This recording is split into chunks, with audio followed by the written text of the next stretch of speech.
Assalamualaikum to everyone. It's Muhammad Anis Sultani. Welcome back to my channel Mathematical Knowledge World. Assalamualaikum dear students, hope you are all fine. अच्छा बच्चों, 6.4 हमारी हो चुकी है और क्या कहते हैं जियोमेट्रिक प्रोग्रेशन की तरफ हम बढ़ेंगे और ये यूज़ होगी 6.6 के अंदर। आप पूछेंगे 6.5 फिर कहाँ गई, गायब हो गई? नहीं, गायब नहीं हुई। 6.5 वर्ल्ड प्रॉब्लम्स हैं और वो मोस्टली नहीं आएंगे, लेकिन हम करेंगे इंशाल्लाह, उसे एक एक दो डिस्कस कर लेंगे, लेकिन हम इम्पोर्टेंस की तरफ ज़्यादा जाते हैं। ठीक है, तो जियोमेट्रिक प्रोग्रेशन एक थी, अरिथमेटिक प्रोग्रेशन, अब दूसरी है जियोमेट्रिक प्रोग्रेशन, आगे भी आएगी एक हार्मोनिक। ठीक है, तो बच्चे जियोमेट्रिक प्रोग्रेशन के अंदर जो है वो क्या चीज़ होती है, मैं आपको इसका कॉन्सेप्ट भी बताऊंगा। इसकी डेफिनेशन क्या है वो देख लेते हैं कि ये भी एक सीक्वेंस है जिसे हम ए एन का नाम देते हैं। ठीक है, ठीक है, ये एक सीक्वेंस है। A N is a geometric sequence और जियोमेट्रिक प्रोग्रेशन। एक sequence A N geometric sequence या प्रोग्रेशन कहलाएगी अगर उनमें ये वाला पीछे क्या था, फैक्टर, कॉमन डिफरेंस, यहाँ पर आएगा कॉमन रेशियो। अब ए N over A N minus one, ये क्या है, कॉमन रेशियो। ये मैं आपको बताता हूँ ये क्या चीज़ है, कहते हैं ये सेम होनी चाहिए। अरिथमेटिक प्रोग्रेशन के अंदर फर्क सिर्फ ये था कि वहां पर डी यानी कॉमन जो आपके पास डिफरेंस है वो सेम हो, यहाँ पर रेशो। ठीक है, रेशो से मुराद वहां पर आपके पास सब्ट्रैक्शन, कॉन्सेक्टिव टू टर्म्स के दरमियान जो डिफरेंस था वो सेम होना चाहिए। इसमें ये होगा कॉन्सेक्टिव टू टर्म्स के दरमियान क्या है, रेशो, यानी डिवीजन करने से जो आंसर आता है वो सेम हो, तो फिर ये क्या होगा, जियोमेट्रिकल प्रोग्रेशन क्या कहलाएगी। ठीक होगी बच्चे। और यहाँ पर आपके पास जितने भी जो आपके पास n हम पुट करेंगे ना, n is equal to 1, n is equal to, वो भी क्या होगा, नेचुरल नंबर, और स्टार्ट कहाँ से होगा, 1 से। ठीक है, ओके। और यहाँ पर आपको जो मैं बता रहा था कि ए एन ओवर आपके पास क्या, ए N over A N minus one, ये यूजली क्या है आपको आर से रिप्रेजेंट हम करते हैं इसको। और बच्चे इस आर का नाम क्या है, कॉमन रेशियो। ठीक है, वहां पर कॉमन डिफरेंस था डी, डिफरेंस डी से डी कर दिया था हमने अरिथमेटिक प्रोग्रेशन में। यहाँ रेशियो है तो आर से फिर हम रेशियो से हम आर से डिनोट करेंगे किसमें, जीपी। ठीक है, जीपी से मुराद जियोमेट्रिक प्रोग्रेशन।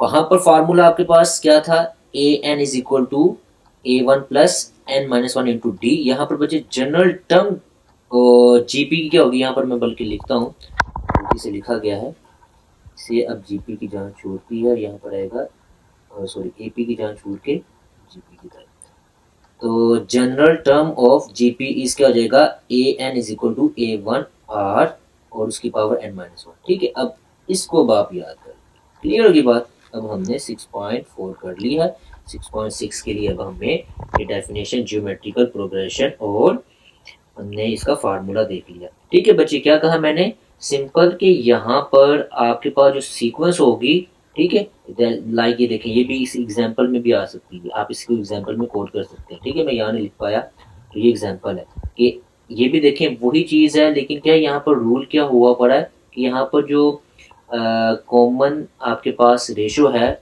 वो सेम है। किस तरह होगी मैं आपको बताऊंगा। ठीक है, समझ आ गई बात। ऐसा सीक्वेंस, ऐसे सीक्वेंस जिसमें कॉमन रेशो, कॉमन इस तरह A N over N minus one, मतलब कि कॉन्सेक्टिव टर्म्स के का जो डिवाइड करने से जो आंसर आता है वो सेम हो, तो फिर आप क्या कहेंगे कि ये क्या है, जियोमेट्रिकल प्रोग्रेशन। ऐसी अब जरा मेरे साथ रिपीट करें पिछला कॉन्सेप्ट भी, ऐसी सीक्वेंस क्या होती है कि जिसके अंदर तरतीब से नंबर्स हो, जिसके अंदर अरेंजमेंट हो। ठीक है, तो उसको सीक्वेंस कहेंगे।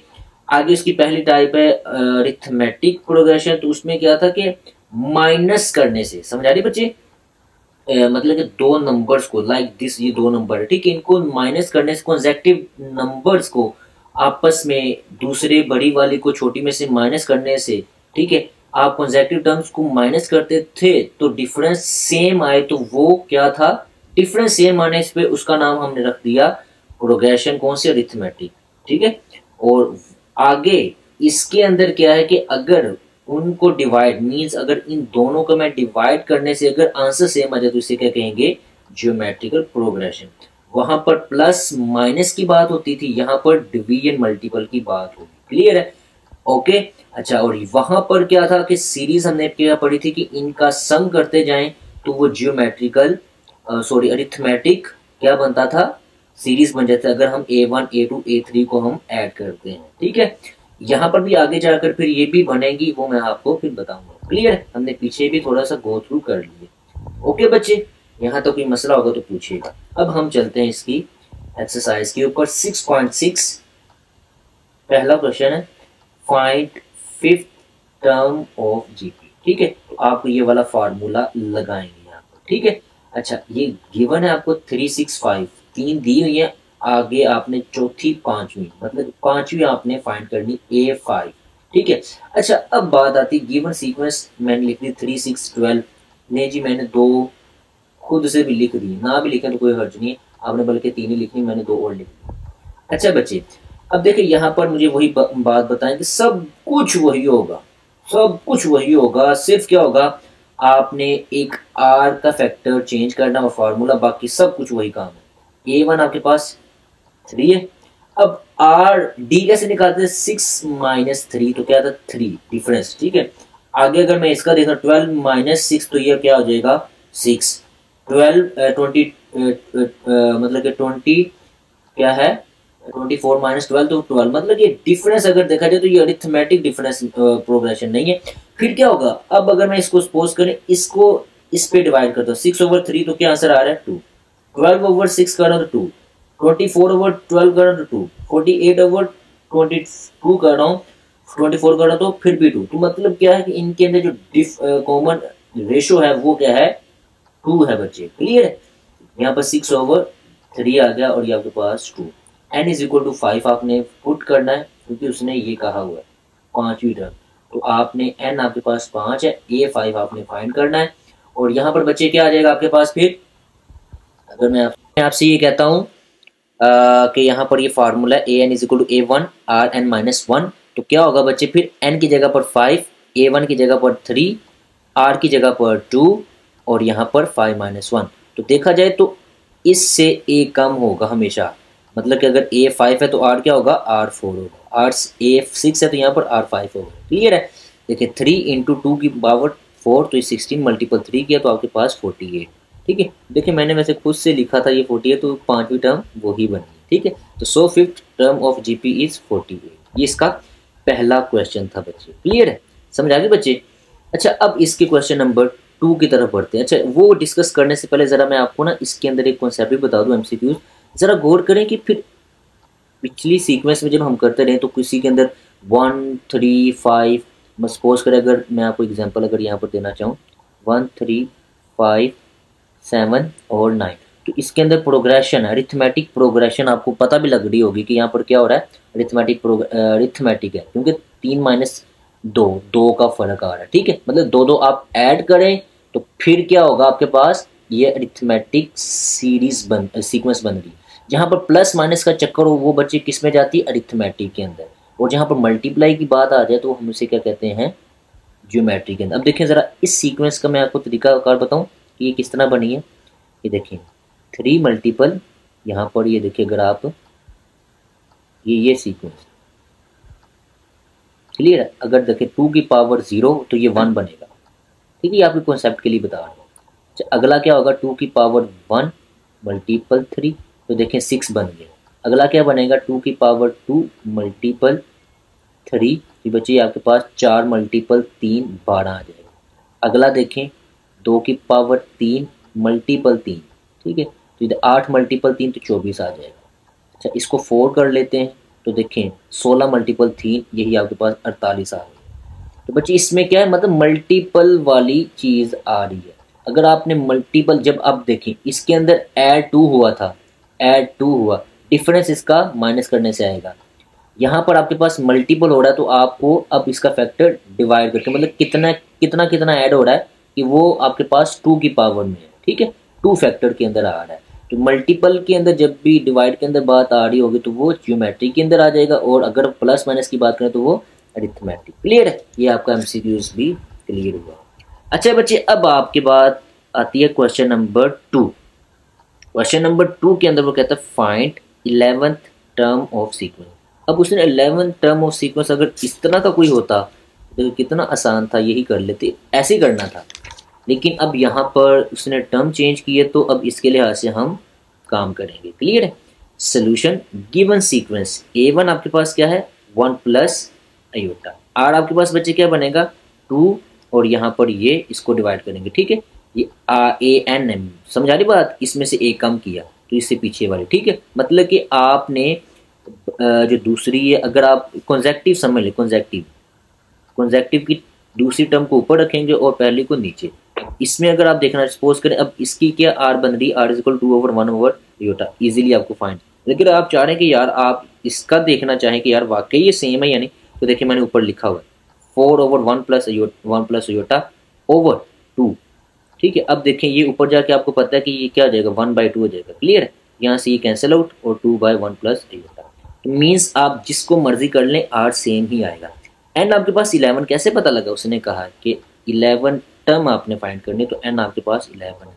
ठीक है, तो फिर आपने फाइंड क्या करना, फिर A11 टर्म को कैसे लिखेंगे, A11 is equal to find out.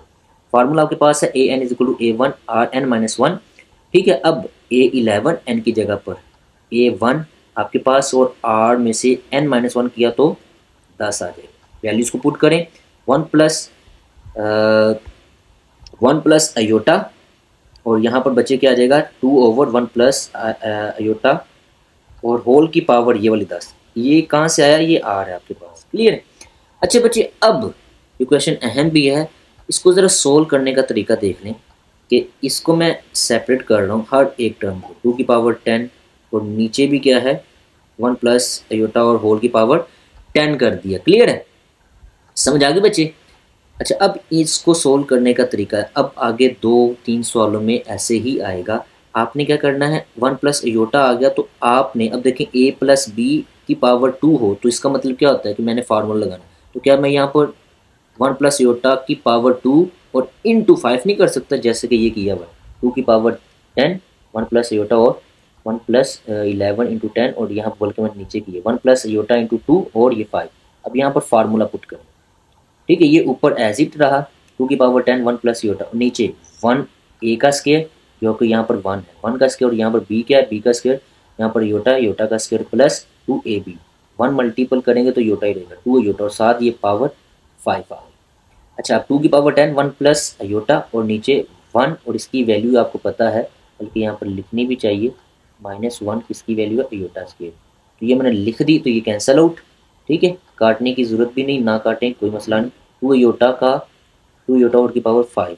अच्छा बच्चे, अब मैं इसको अलहदा कर रहा हूँ 2 की पावर 5 आयोटा की पावर 5 अलहदा कर रहा हूँ, और ऊपर मैं क्या 2 की पावर 5 2 की पावर लिख सकता हूँ, ये कैंसिल आउट, और आपके पास ये वाली फॉर्म और ये टर्म बच गई। अब नीचे आपको पता आयोटा 5 है, तो आयोटा 5 आपको पता होना चाहिए। आयोटा 5 जब भी हम सोल्व करते हैं, बल्कि मैंने ये आगे किया हुआ है कि आप लिखेंगे आयोटा 4 डॉट आयोटा, तो ये आयोटा 4 आपको पता है, आयोटा 4 को आयोटा स्क्वायर इंटू स्क्वायर कर सकता हूँ, और यहाँ पर आयोटा स्क्वायर की वैल्यू क्या -1 इंटू स्क्वायर। ठीक है, तो यहाँ पर जब इवन हो तो फिर आपके पास ये माइनस प्लस में आ जाएगा, तो आयोटा 4 1 बन गया, 1 मल्टीपल आयोटा, तो आयोटा ही रहा, ये मैंने यहाँ पर कर दिया। क्लियर है, ये आपके पास 2 की पावर क्या थी 5, तो ये 32 आ गई। ठीक है, 32 आ गई। अब यहाँ पर आयोटा नीचे नहीं होना चाहिए, रैशनलाइजेशन की आपने, तो ये इसके साथ मल्टीपल नीचे आयोटा का स्क्वायर, इसकी वैल्यू पुट की, तो बच्चे क्या होगा, ये वाला माइनस ऊपर आ जाएगा। ठीक है, जिस तरह के ये है -32। अच्छा, ये वाली बात रही आयोटा प्लस आयोटा का square, iota plus iota square, इसकी वैल्यू पुट की आयोटा -1, इसको आप क्या कर सकते हैं आयोटा -1, तो आप इसको क्या कर सकते हैं, सॉरी मैंने ये ऊपर चला गया। क्लियर है, समझ रही बात की, ये वाली बात, और यहाँ पर आपके पास 1 माइनस आयोटा आ गया। क्लियर है कि नहीं आ रही समझ बात, इस चीज़ की समझ आई कि नहीं आई आपको। यहाँ पर आयोटा माइनस इसकी वैल्यू पुट कर दी और ये ऊपर गया। ठीक है, तो ये मैंने असल में अगर आप इसको ख़त्म करना चाहें सपोज करें, तो एक इस तरह भी हो सकता है 1 माइनस आयोटा। क्लियर, जो कि मैंने यहाँ पर इजाफी लिखा हुआ, अगर इसको ख़त्म करना चाहें, क्योंकि ये मल्टीपल होगा ना ऊपर जाके, तो ये वाली चीज़ प्लस में हो जाएगी और ये माइनस में हो जाएगी। ओके बच्चे, और चौथा सवाल बच्चे सेम इसी तरह सेम, बस उसके अंदर क्या है कि टर्म जो आपके पास है ना, ये जो तीसरी टर्म वो कोई और, बाकी ये भी टर्म सेम सेम वही सवाल है A to Z। तो इसी तरह उसका भी आंसर यही आएगा। अब क्वेश्चन नंबर 3 की तरफ वो भी आपने करना है। अब तीसरा चौथा सेम है, जारी बात एक आधा आप ही करें, लेकिन फिर भी मैं आपको ये करवा रहा हूँ। कुछ एक दो स्टेप मिस करूँगा, बाकी आपने करना। ये सीक्वेंस है, A1 आपके पास क्या 1 प्लस योटा, आर आपने निकाल लिए 2 iota over 1 plus iota, n आपने 12 उसने कहा है, ये मैंने गिवन भी, बल्कि उसने ना फाइंड कहा था कि 12 टर्म करें, तो वो मैंने लिखा नहीं है, तो मैंने सीक्वेंस ये लिख दी है, ठीक है। 12वीं टर्म आपने करनी, तो एन आपके पास 12 हुआ और A12 is equal to find out, तो AN is equal to A1 r n minus 1, तो यहाँ से आपके पास 1 प्लस योटा ये वैल्यू है A1 की और आर 11 बनेगा। वैल्यू पुट करें, यहाँ पर आर की वैल्यू पुट की 2 अयोटा और 1 प्लस अयोटा आ गया, क्लियर है, और इसकी पावर 11। अच्छा बच्चे, अब वही काम इसको लैदा किया, इसको लैदा किया, ठीक है। अब आपने क्या करना है, 2 11 इसको 1 प्लस अयोटा 11 अयोटा 11, नीचे देखें इसको मैंने 11 को मैंने आपको बताया पीछे कि अब इसको सोल्व करना ना, तो आपने इसका फार्मूले की मदद से, तो फार्मूला और के साथ ना होगा, 10 मैं कर लूँगा लैदा और अयोटा 1 प्लस अयोटा लैदा कर लूँगा, जैसे कि 1 प्लस अयोटा लैदा और 1 प्लस अयोटा होल की पावर 10 लैदा, ये यहाँ से कैंसिल आउट, और यहाँ से 2 11 2 की पावर 11 10 की पावर, अब इसको भी मैंने सेपरेट कर दी क्योंकि इससे सोल्व करना है, 10 की अयोटा की power 10 dot iota over 1 plus iota whole का स्क्वायर और यहाँ पर 5, इसको सेपरेट कर लिया ताकि ये फार्मूला। अब बच्चे ये मैंने यहाँ पर ना डायरेक्ट आपने करना है, मैंने हालांकि आपको सोल्व करके देखिए यहाँ से किया है, तो आपने ये स्टेप करना है, अयोटा का स्क्वायर प्लस 1 का स्क्वायर प्लस अयोटा का स्क्वायर प्लस 2 अयोटा, ये करते करते 1 माइनस इसकी वैल्यू पुट करेंगे तो आपके पास 2 अयोटा की पावर 5, तो यहाँ से 2 5 और अयोटा की पावर 5, जो कि मैंने यहाँ पर लिख दिया, ठीक है। और यहाँ से अब आप देखेंगे कि आपके पास क्या होगा कि यहाँ से ये ऊपर चला जाएगा 2 की पावर 5, तो क्या बनेगा माइनस में, तो ये 2 की पावर 6 बन जाएगा, ये अयोटा नीचे आएगा तो योटा -1 आ जाएगा, तो मतलब कि योटा 5 माइनस अयोटा,